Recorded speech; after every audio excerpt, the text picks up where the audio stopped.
पति रात को ऑफिस से घर आता है और अपनी पत्नी से कहता है कि खाना निकाल दो। पत्नी कहती है कि मैंने खाना नहीं बनाया है, अगर भूख लगी है तो खुद बनाकर खा लो। इतना कहकर पत्नी कमरे में सोने चली जाती है।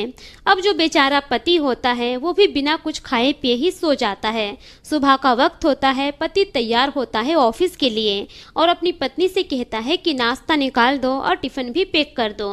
पत्नी कहती है कि मैं नाश्ता नहीं बनाई हूँ।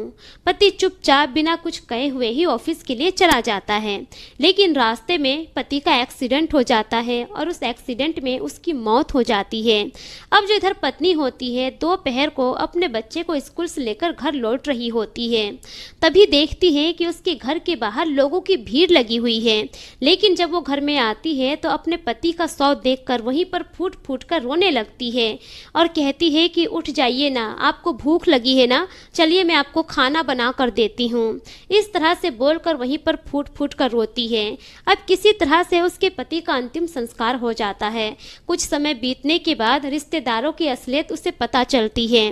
धीरे धीरे करके उसके घर के जो लोग होते हैं उसको घर से बाहर निकाल देते हैं। उसकी हालत भिखारी से भी बदतर हो जाती है।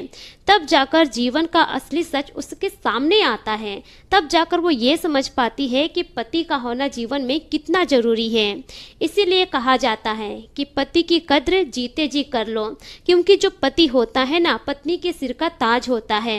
और जब तक सिर का ताज सही सलामत है, एक पत्नी की जिंदगी रानी की तरह गुजरती है। लेकिन जब वही सिर का ताज नहीं रहता है तो उस पत्नी की इज्जत घर में नौकरानी से भी बदतर हो जाती है। जीते जी अपने पति की कद्र कर लो। अगर ये छोटी सी स्टोरी आप लोगों को अच्छी लगी तो प्लीज़ इसे ज़्यादा से ज़्यादा लाइक शेयर कमेंट जरूर कीजिए।